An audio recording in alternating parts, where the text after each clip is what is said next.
اعوذ باللہ من الشیطان الرجیم بسم اللہ الرحمن الرحیم۔ ناظرین محترم، السلام علیکم ورحمۃ اللہ وبرکاتہ۔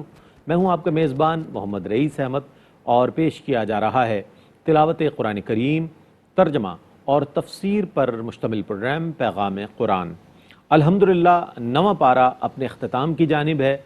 آج کے اس پروگرام میں انشاءاللہ نواں پارہ اپنے اختتام کو پہنچے گا اور سورہ انفال کا آغاز ہو رہا ہے۔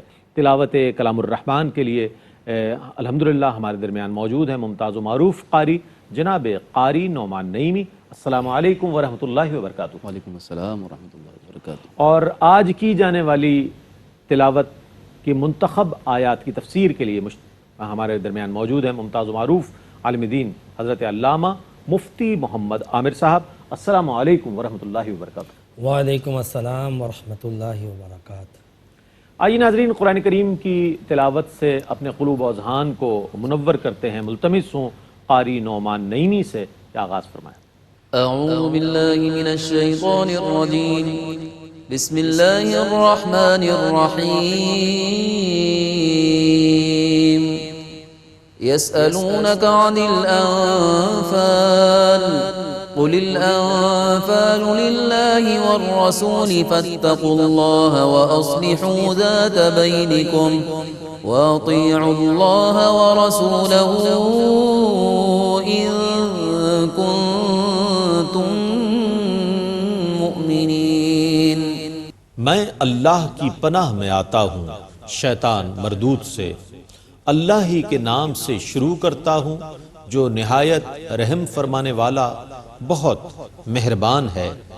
اے رسول مکرم، یہ آپ سے انفال اموال غنیمت کے متعلق سوال کرتے ہیں۔ آپ کہیے کہ انفال کے حکم کا اللہ اور اس کا رسول مالک ہے، سو تم اللہ سے ڈرو اور آپس میں صلح رکھو، اور اگر تم مومن کامل ہو تو اللہ اور اس کے رسول کی اطاعت کرتے رہو۔ انما المؤمنون الذين اذا ذكر الله وجلت قلوبهم واذا تليت عليهم آياته زادتهم ايمانا وعلى ربهم يتوكلون۔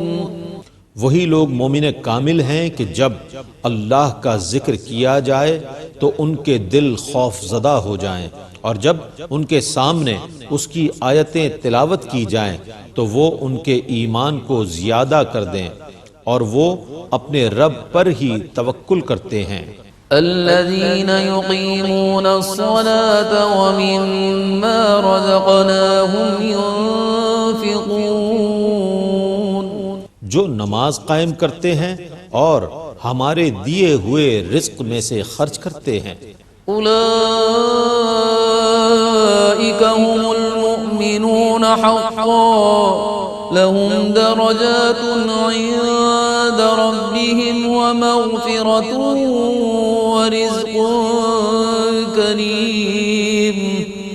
یہی لوگ برحق مومن ہیں، ان کے رب کے پاس ان کے لیے بلند درجات ہیں اور بخشش اور معزز روزی ہے۔ كما أخرجك ربك من بيتك بالحق وإن فريقا من المؤمنين لكارهون۔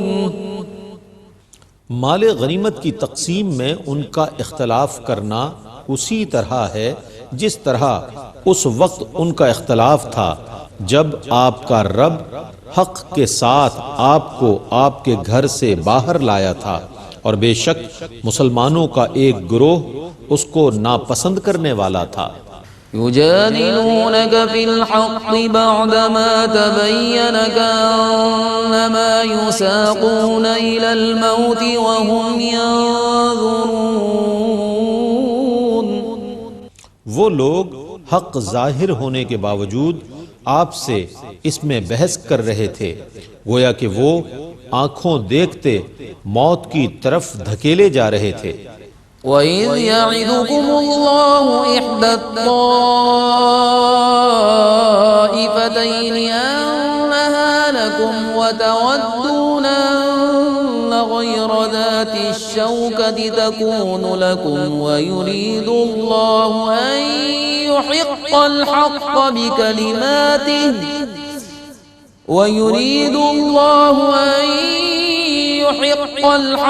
بكلماته ويقطع دابر الكافرين۔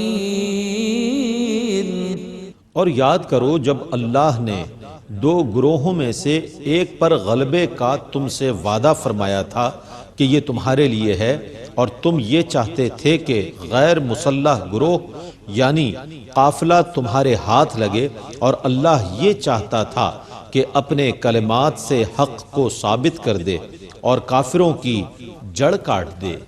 لِيُحِقَّ الْحَقَّ وَيُبْطِلَ الْبَاطِلَ وَلَوْ كَرِهَ الْمُجْرِمُونَ،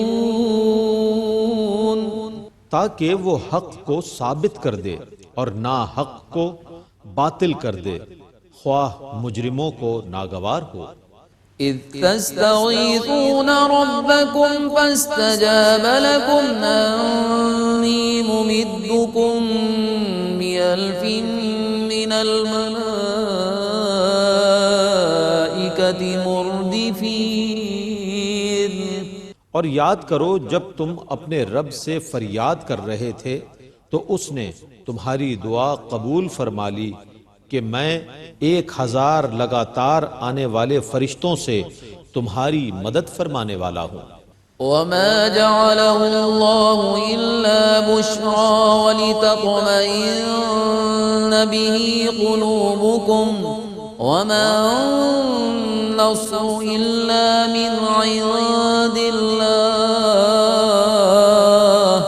إِنَّ اللَّهَ عَزِيزٌ حَكِيمٌ۔ اور اللہ نے اس کو تمہارے لیے صرف خوشخبری بنایا تاکہ اس کی وجہ سے تمہارے دل مطمئن ہوں، اور نصرت صرف اللہ کی جانب سے ہوتی ہے، بے شک اللہ بہت غالب بڑی حکمت والا ہے۔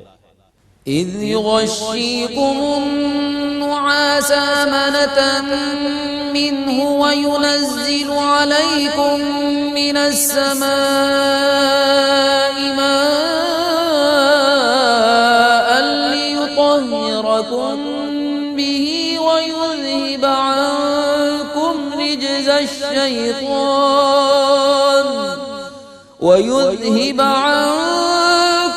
رجز الشيطان وليربط على قلوبكم ويثبت به الأقدام۔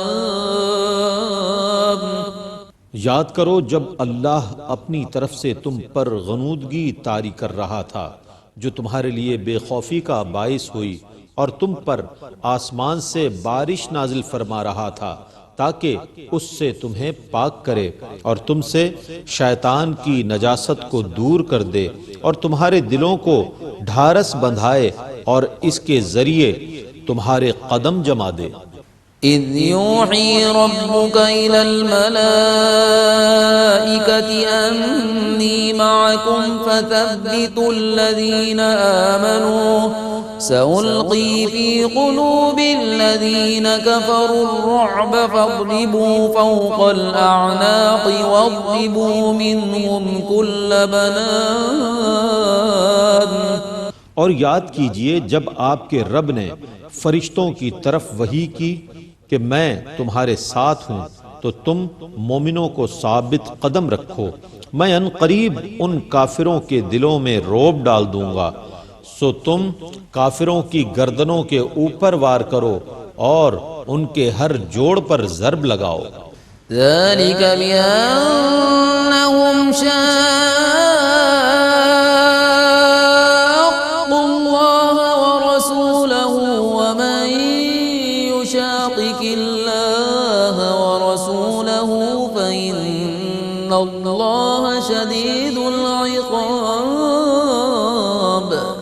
اس کی وجہ یہ ہے کہ انہوں نے اللہ اور اس کے رسول کی مخالفت کی، اور جو اللہ اور اس کے رسول کی مخالفت کرے تو بے شک اللہ سخت عذاب دینے والا ہے۔ ذَلِكُمْ فَذُوقُوهُ وَأَنَّ لِلْكَافِرِينَ عَذَابَ النَّارِ۔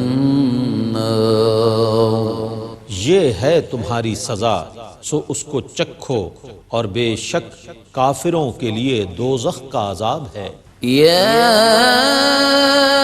أيها الذين آمنوا إذا لقيتم الذين كفروا زحفا فلا تولوهم الأدبار۔ اے ایمان والو، جب جنگ میں تمہارا کفار سے مقابلہ ہو تو ان سے پیٹھ نہ پھیرو۔ ومن يولهم يومئذ دبره إلا متحرفا لقتال أو متحيزا إلى فئة فقد باء بغضب من الله ومأواه جهنم وبئس المصير۔ اور جس شخص نے جنگ کی حکمت عملی یا ایک جماعت سے ملنے کے قصد کے بغیر میدان جنگ سے پیٹھ پھیری تو بے شک وہ اللہ کے غضب کے ساتھ لوٹا، اور اس کا ٹھکانہ دوزخ ہے، اور وہ کیا ہی برا ٹھکانہ ہے۔ فلم تقتلوهم ولكن الله قتلهم وما رميت إذ رميت ولكن الله رمى وليبلي المؤمنين منه بلاء حسنا إن الله سميع عليم۔ سو اے مسلمانوں، تم نے ان کو قتل نہیں کیا لیکن اللہ نے ان کو قتل کیا ہے، اور اے رسول معظم، آپ نے وہ خاک نہیں پھینکی جس وقت آپ نے وہ خاک پھینکی تھی، لیکن وہ خاک اللہ نے پھینکی تھی تاکہ وہ مومنوں کو اچھی آزمائش کے ساتھ گزارے۔ بے شک اللہ بہت سننے والا اور سب کچھ جاننے والا ہے۔ ذلكم وأن الله موهن كيد الكافرين۔ یہ تو تمہارے ساتھ معاملہ ہے، اور اللہ کفار کی چالوں کو کمزور کرنے والا ہے۔ إن تستفتحوا فقد جاءكم الفتح وإن تنتهوا فهو خير لكم وإن تعودوا نعد ولن تغني عنكم فئتكم شيئا ولو كثرت وأن الله مع المؤمنين۔ آپ ان کافروں سے کہیے، اگر تم فیصلہ چاہتے تھے تو لو، فیصلہ تمہارے سامنے آ چکا ہے، اور اگر تم کفر اور شرک سے باز آ جاؤ تو یہ تمہارے لیے بہت بہتر ہے، اور اگر تم نے پھر یہی حرکت کی تو ہم پھر تمہیں سزا دیں گے، اور تمہارا گروہ خواہ کتنا زیادہ ہو وہ تمہارے کسی کام نہ آ سکے گا، اور بے شک اللہ مومنوں کے ساتھ ہے۔ يا أيها الذين آمنوا أطيعوا الله ورسوله ولا تولوا عنه وأنتم تسمعون۔ اے ایمان والو، اللہ اور اس کے رسول کی اطاعت کرو اور اس سے اعراض نہ کرو جبکہ تم سن رہے ہو۔ ولا تكونوا كالذين قالوا سمعنا وهم لا يسمعون۔ اور ان لوگوں کی مثل نہ ہو جانا جنہوں نے کہا ہم نے سن لیا حالانکہ وہ نہیں سنتے تھے۔ إن شر الدواب عند الله الصم البكم الذين لا يعقلون۔ بے شک اللہ کے نزدیک بدترین جاندار وہ لوگ ہیں جو بہرے گونگے ہیں، جو عقل سے کام نہیں لیتے۔ ولو علم الله فيهم خيرا لأسمعهم ولو أسمعهم لتولوا وهم معرضون۔ اور اگر اللہ کے علم میں ان میں کوئی بھلائی ہوتی تو وہ ان کو ضرور سنا دیتا، اور اگر بالفرض وہ ان کو سنا دیتا تو وہ ضرور اعراض کرتے ہوئے پشت پھیر لیتے۔ يا أيها الذين آمنوا استجيبوا لله وللرسول إذا دعاكم لما يحييكم واعلموا أن الله يحول بين المرء وقلبه وأنه إليه تحشرون۔ اے ایمان والو، اللہ اور اس کے رسول کے بلانے پر فوراً حاضر ہو۔ جب رسول تمہیں اس چیز کی طرف بلائیں جو تمہارے لیے حیات آفری ہو، اور یقین رکھو کہ انسان اور اس کے دل کے درمیان اللہ حائل ہے، اور بے شک تم اسی کی طرف اکٹھے کیے جاؤ گے۔ واتقوا فتنة لا تصيبن الذين ظلموا منكم خاصة واعلموا أن الله شديد العقاب۔ اور اس عذاب سے ڈرتے رہو جو صرف انہی لوگوں کو نہیں پہنچے گا جو تم میں سے ظالم ہیں، اور یقین رکھو کہ اللہ سخت عذاب دینے والا ہے۔ واذكروا إذ أنتم قليل مستضعفون في الأرض تخافون أن يتخطفكم الناس فآواكم وأيدكم بنصره ورزقكم من الطيبات لعلكم تشكرون۔ اور یاد کرو جب تم کم تعداد میں تھے، زمین میں کمزور سمجھے جاتے تھے، تم ڈرتے رہتے تھے کہ لوگ تمہیں ملیا میٹ کر دیں گے، تو اللہ نے تمہیں پناہ دی اور اپنی نصرت سے تمہیں قوت عطا کی، اور پاک چیزوں سے تمہیں روزی دی تاکہ تم شکر ادا کرو۔ يا أيها الذين آمنوا لا تخونوا الله والرسول وتخونوا أماناتكم وأنتم تعلمون۔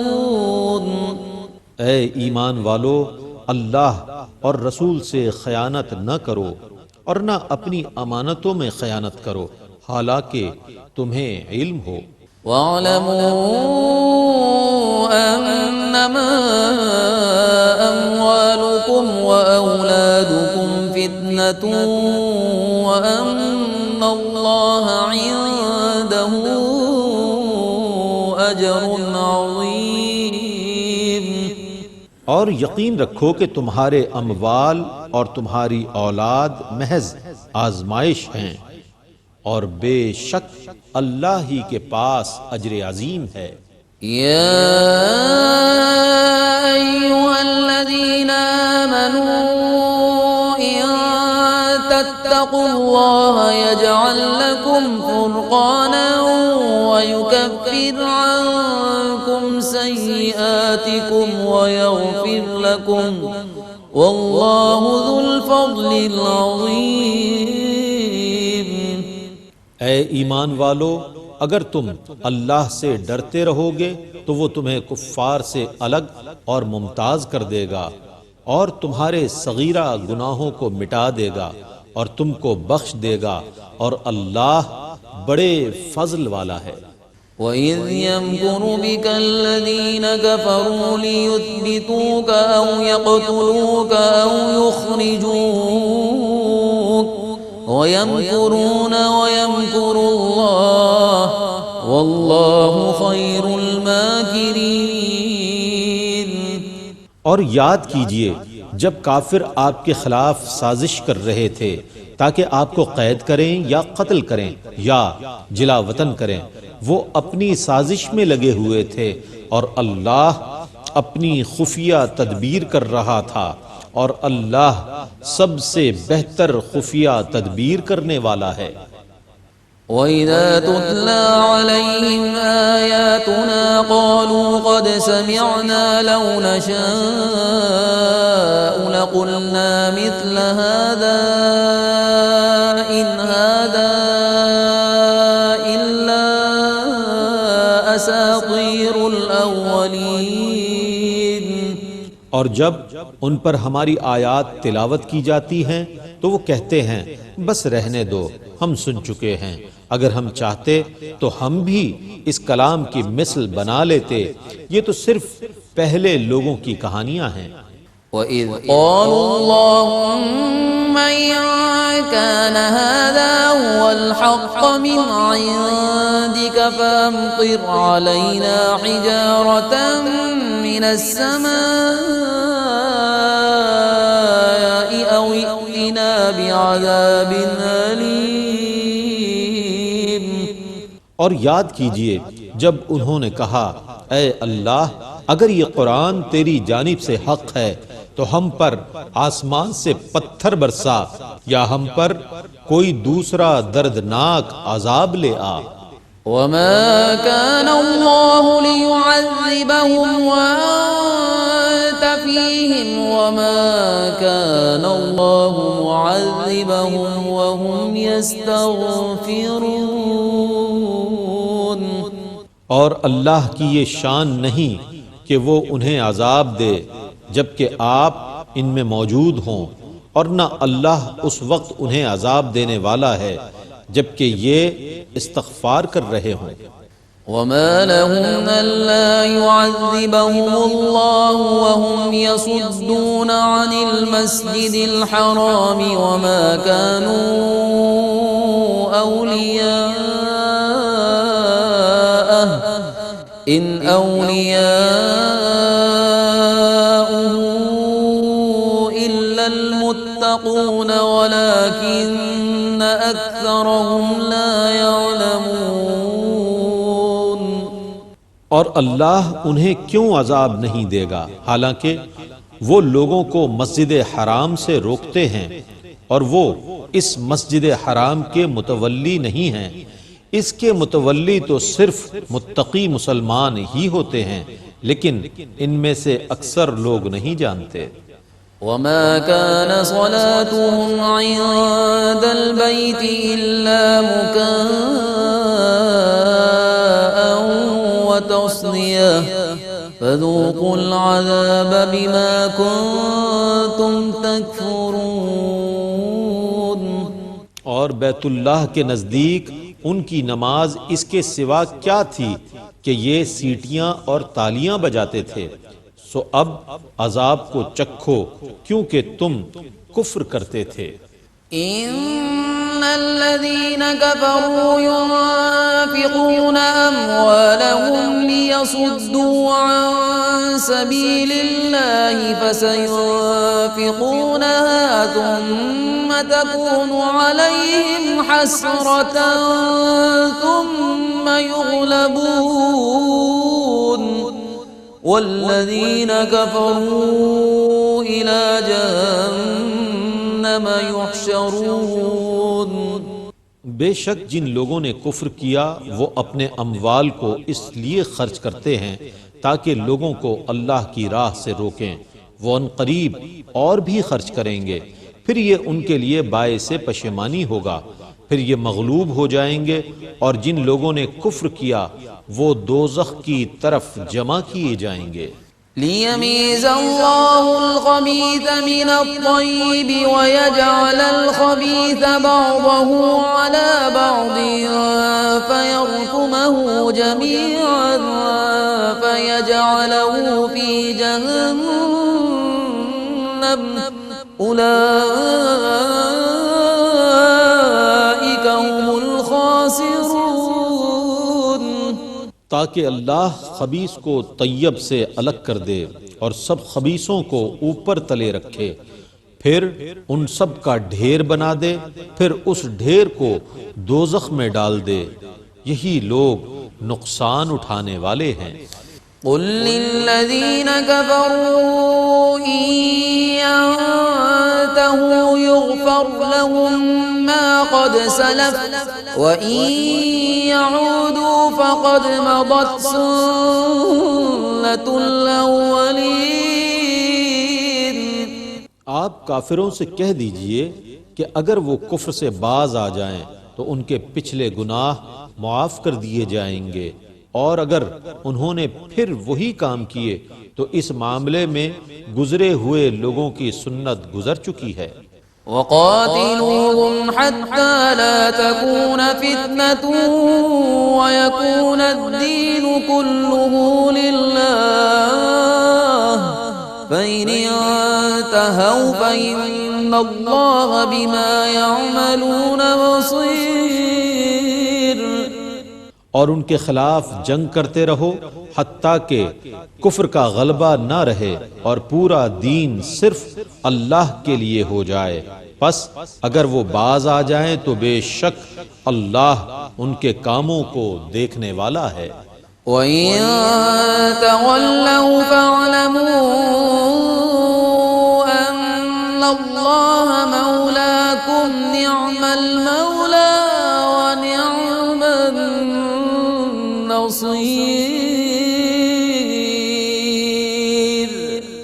اور اگر وہ روگردانی کریں تو یقین رکھو کہ بے شک اللہ تمہارا کارساز ہے، وہ کیسا اچھا کارساز اور کیسا اچھا مددگار ہے۔ اللہ کا پاک کلام پڑھا گیا، تلاوت قرآن کریم کی گئی اور ترجمہ پیش کیا گیا۔ آئیے ان آیات کی تفہیم کے لیے، منتخب آیات کی تفہیم کے لیے تفسیر کی جانب بڑھتے ہیں، اور میں ملتمس ہوں حضرت علامہ مفتی محمد عامر صاحب سے کہ منتخب آیات کی تفسیر فرمائیں۔ بسم اللہ بسم۔ اعوذ باللہ من الشیطان الرجیم، بسم اللہ الرحمن الرحیم۔ یسألونک عن الانفال قل الانفال للہ والرسول۔ یہ سورہ انفال کا آغاز ہوا ہے۔ سورہ انفال، انفال نفل کی جمع ہے، نفل زیادتی کو کہتے ہیں، زائد چیز کو کہتے ہیں۔ چونکہ مال غنیمت کو انفال اور نفل کہا جاتا تھا، وہ انسان کے لیے ایک زائد مال تھا جو مل رہا تھا۔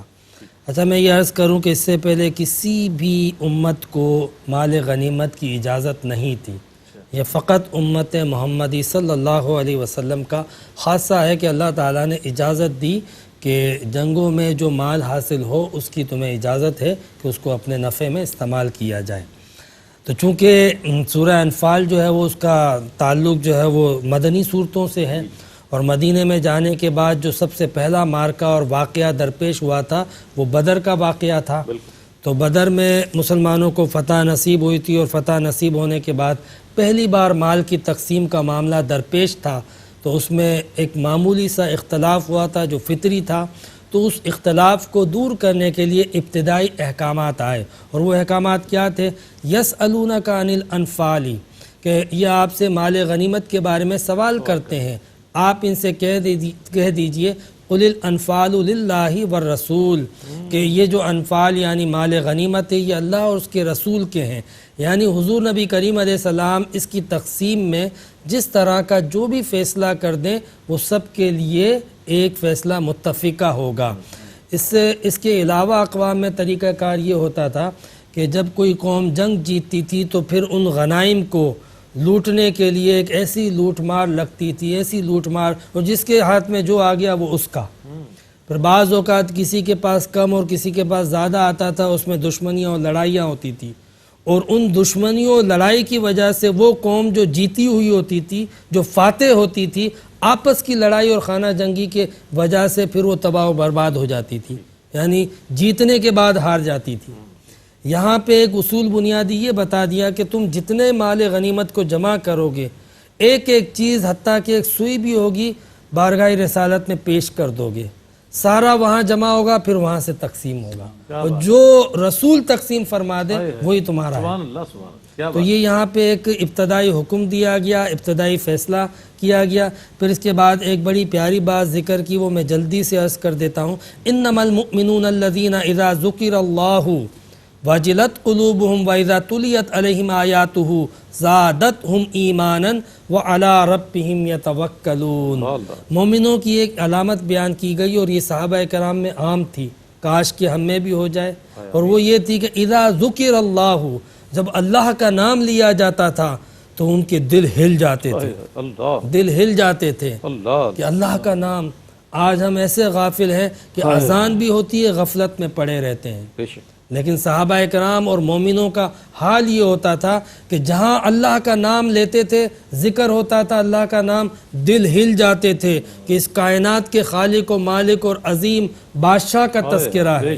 وَإِذَا تُلِيَتْ عَلَيْهِمْ آیاتُهُ، اور جب اللہ کی آیتوں کو تلاوت کیا جاتا تھا، زَادَتْهُمْ ایمانا، تو ان کے ایمان بڑھ جاتے تھے۔ وَعَلَىٰ رَبِّهِمْ يَتَوَکَّلُونَ، اور مومن وہ ہیں کہ جو اپنے رب پہ توکل کرتے تھے۔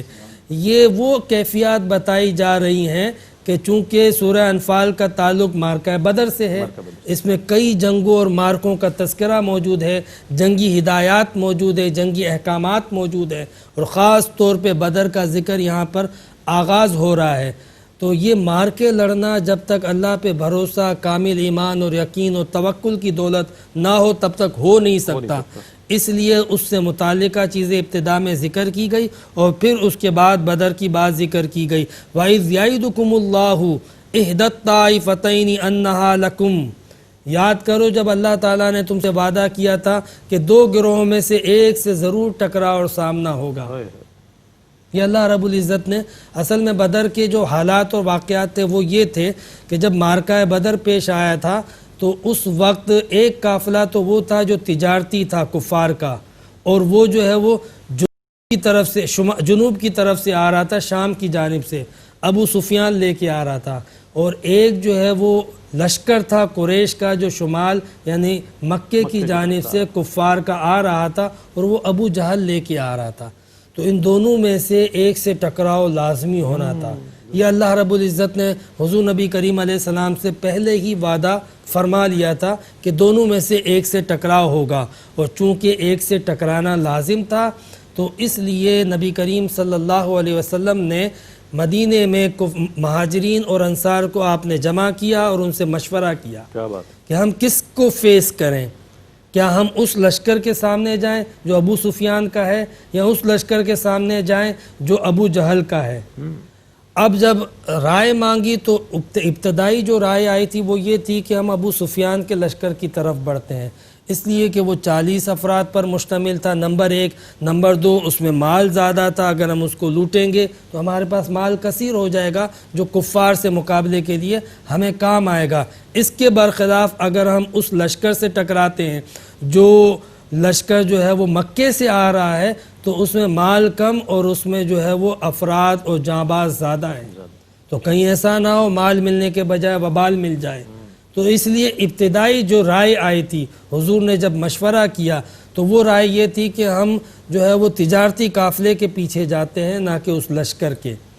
تو جب یہ لوگوں نے رائے دی، جبکہ اللہ رب العزت کو منظور کچھ اور تھا، وہ کچھ چاہتا اور تھا، تو نبی کریم صلی اللہ علیہ وسلم نے دوبارہ سوال کیا، بتاؤ ان دونوں قافلوں میں سے، لشکروں میں سے کس کی طرف جائیں؟ یہ حضور علیہ السلام نے دوبارہ سوال کیا تھا۔ ایک لشکر ابو سفیان کا تھا، اس کو جب گھیرنے کے لیے نکلے تو مکے میں کافروں کو پتہ چلا کہ محمد اور اس کے ساتھی ہمارے تجارتی قافلے کو لوٹنے والے ہیں، تو اس کی حفاظت کے لیے دوسرا لشکر آیا تھا جو 1000 افراد پر مشتمل تھا، اور مسلمانوں نے یہی چاہا کہ ہم اس 40 افراد پر مشتمل لشکر کو جو ہے وہ گھیر لیں اور لوٹ لیں۔ لیکن جب حضور نے دوبارہ دریافت کیا تو پھر مہاجرین میں سے حضرت مقداد بن عمر رضی اللہ تعالیٰ عنہ کھڑے ہو گئے اور نبی کریم علیہ السلام سے عرض کرنے لگے، یا رسول اللہ، جس کی طرف آپ جائیں گے ہم اس کے پیچھے جائیں گے۔ انہوں نے عرض کی مہاجرین کی طرف سے کہ یا رسول اللہ، ہم پیچھے ہٹنے والے نہیں ہیں، جس طرح بنی اسرائیل پیچھے ہٹ گئے تھے۔ بنی اسرائیل نے حضرت موسیٰ سے جب فرعون کا سامنا ہوا تھا تو موسیٰ سے کہا، اے موسیٰ، تم اور تمہارا خدا جا کے لڑو، ہم یہیں بیٹھے ہیں، ہمیں کوئی لڑنے مرنے کا شوق نہیں ہے۔ تو حضرت مقداد بن عمر نے کہا کہ ہم ایسا نہیں بولیں گے بلکہ ہم آپ کا ساتھ دیں گے، ہم آپ کے دائیں سے لڑیں گے، بائیں سے لڑیں گے، آگے سے لڑیں گے، پیچھے سے لڑیں گے، ہم نہیں پیچھے ہٹنے والے، جو آپ فیصلہ فرما دیں ہم آپ کے ساتھ ہیں۔ تو جب مہاجرین کی رائے آ گئی تو حضور علیہ السلام نے انصار کی رائے بھی ضروری تھی، چونکہ اس مارکے میں مدد، معاونت، اسباب انصار نے فراہم کرنے تھے۔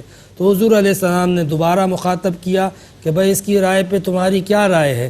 تو پھر انصار میں سے حضرت سعد بن معاذ کھڑے ہو گئے اور انہوں نے کہا کہ لگتا ہے حضور ہم انصار کی رائے جاننا چاہتے ہیں۔ تو سعد بن معاذ رضی اللہ تعالیٰ عنہ کھڑے ہوئے اور انہوں نے کہا کہ یا رسول اللہ ہم آپ پر ایمان لائے، ہم نے آپ سے عہد کیا ہے کہ ہم آپ کا ساتھ دیں گے، ہم نے آپ سے بیعت کی ہے، لہٰذا اب آج اس موقع پر بھی ہم آپ کے ساتھ ہیں، اور جس لشکر کی طرف آپ جائیں گے ہم اس لشکر کی طرف آپ کے ساتھ رہیں گے، اگر آپ اس سمندر میں اتر جائیں گے تو ہم آپ کے پیچھے اس سمندر میں اتر جائیں گے، ہم پیچھے ہٹنے والے نہیں ہیں۔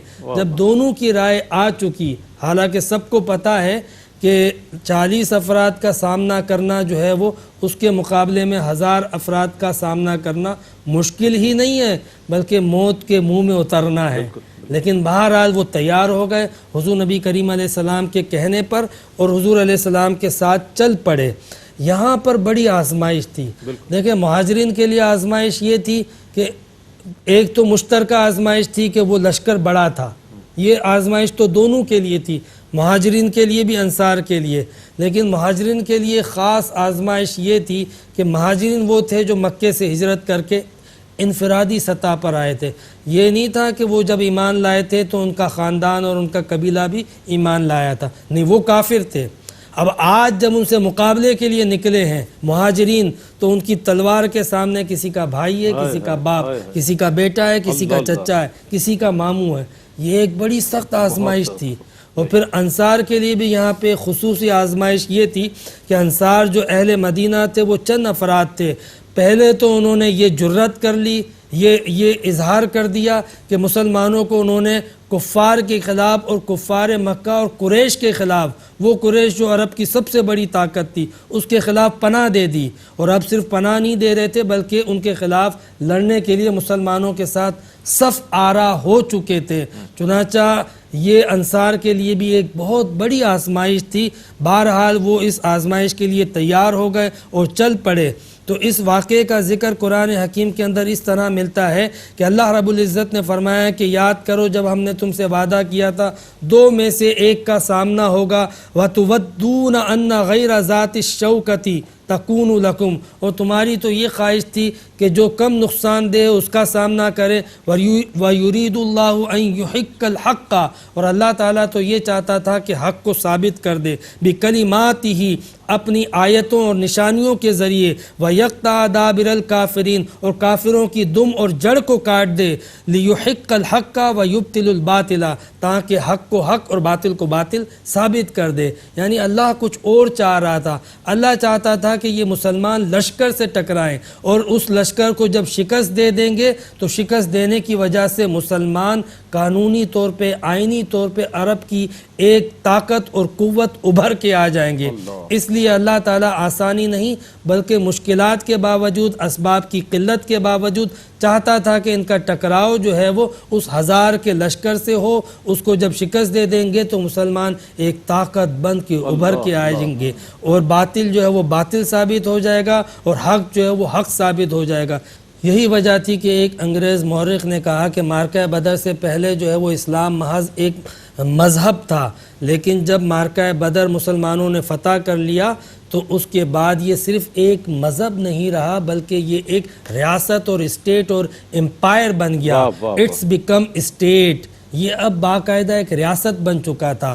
یہی بات قرآن پاک میں اللہ رب العزت نے ایک واضح انداز میں کہی کہ میں یہ چاہتا تھا، اللہ یہ چاہتا تھا کہ باطل کو باطل کر دے اور حق کو غالب کر دے، چنانچہ ان کا سامنا ہوا اور کفار کو شکست ہوئی، مسلمان غالب ہوئے اور عرب میں ایک طاقت بن کر ابھرے۔ اللہ رب العزت ہمیں ان آیتوں کو سمجھنے کی توفیق عطا فرمائے، ان پر ایمان لانے، ان سے عبرت حاصل کرنے، نصیحت حاصل کرنے کی توفیق عطا فرمائے۔ وآخر دعوانا ان الحمدللہ رب العالمین۔ سبحان اللہ، سبحان اللہ، کیا کہنے، بہت ہی خوبصورت انداز میں حضرت قبلہ مفتی محمد عامر صاحب تفسیر فرما رہے تھے منتخب آیات بینات کی۔ ناظرین محترم، آج غزوہ بدر 2 ہجری کے حوالے سے بات ہوئی کہ فضائے بدر پیدا کر فرشتے تیری نصرت کو، فضائے بدر پیدا کر فرشتے تیری نصرت کو، اتر سکتے ہیں گردوں سے قطار اندر قطار اب بھی۔ اللہ تعالیٰ سے دعا ہے کہ اللہ تعالیٰ ہمارے اس اہتمام کو ARYQ-TV کی اس کوشش کو قبول و منظور فرمائے۔ آج 9واں پارہ اپنے اختتام کو پہنچا اور انشاءاللہ کل 10ویں پارے کی تلاوت، ترجمہ اور تفسیر کے ساتھ ہم آپ کی خدمت میں حاضر ہوں گے۔ کل تک کے لیے اپنے میزبان محمد رئیس احمد کو اجازت دیجیے۔ اللہ حافظ۔